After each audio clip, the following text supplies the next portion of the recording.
translation. I don't want to get into it too much, but I mean, translation is not only like some people think, taking one word and just putting it into another language.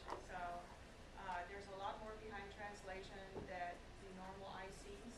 I mean, a translator has to be very familiar with the subject matter, has to have technical background, has to have legal background, marketing background, and has to know how to transcreate the text into the native language that it's going, into the target country that it's going to.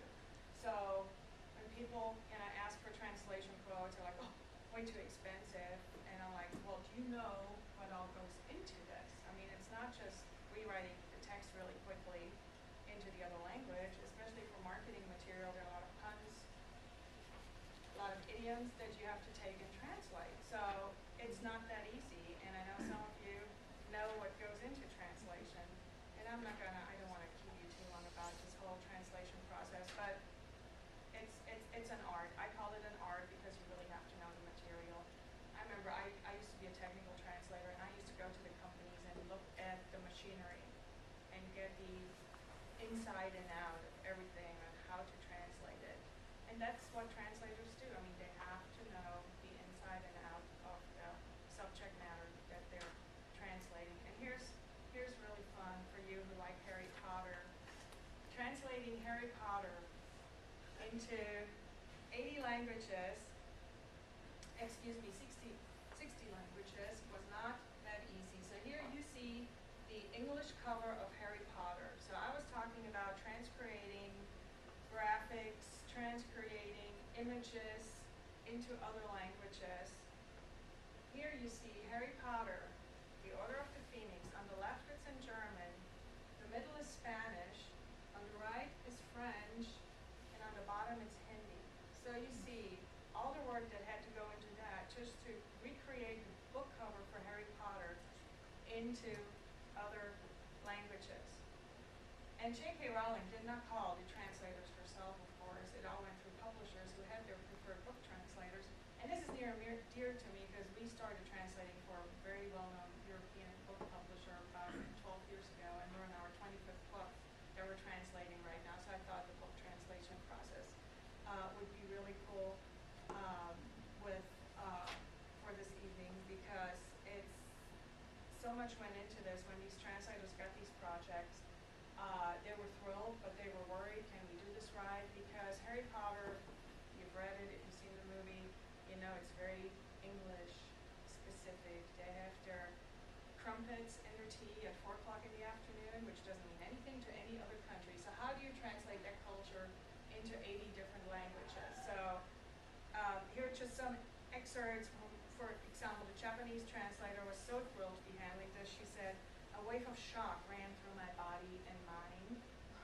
They had to fire the original Russian translator of the Harry Potter books because he left out a lot of cultural nuances that they didn't like. So they put together a team of 4 Russian translators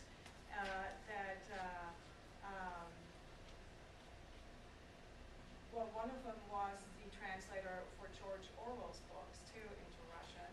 So they put a team of 4 together to make sure all the culturalisms were translated properly. So for example, an English sherbet lemon became an Israeli chocolate sweet. So they had to adapt the book to their native culture. So sometimes just one word or one sentence could take a month to translate because they were trying to transcreate the culture. So, yeah. Names and places. I mean, some of these streets that they're mentioned, some of the places don't make any sense in another country. So they use local streets and names to make this happen.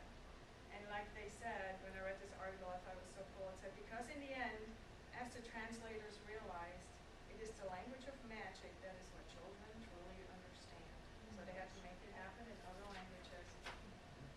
Interpreting is huge. If you deal internationally, you may have had the experience with an interpreter. I mean, interpreters, just like translators, interpreters speak the language, translators do the written part. Very important in international business meetings, and make sure that you always have your high-profile meetings, we get this a lot, have your own interpreter with you. Don't use the other company's interpreters, because they're working for another company, not for you. So, please, okay? And here's my favorite slide. Multilingualism is not a dilemma. What can we do to grow global? You know, foster multilingualism in your company. You know, I'm noticing a lot more companies are hiring international people that speak other languages, and that's how we can grow. That's how you can grow as a company, because you can use your internal resources, and it teaches you about other cultures, okay? So, this is it for me today. Thank you very much. Here are the references, okay? Donald DePalma, Business Without Borders, John Younger with Bi-Level Research. These are some really good reads. We're gonna make all these slides available to anyone who wants them, so don't damage your Yeah, a real quick question. Do you provide resources like, you know, when you get on a website, sometimes you can do, you know, like Zopium or live person, you can chat with folks. So that's kind of like a translator that's interpreting what I'm saying, I guess. Do you have resources like that you provide? Not yet. That's something in the back of my mind that's been going on for a couple of years, because I see all these instant messages that I get from my friends in Germany, and I'm like, wouldn't it be cool if you could? And there was a company working on that, but they gave up on that. So I've never seen like. that's going to be our next project. Chris, if you say you need that, you probably will have that. Well, I haven't seen that option before. Like if you're on a chat, let's say like, what language would you like me to, you know, or you know, that'd be kind of a neat That would service. be neat.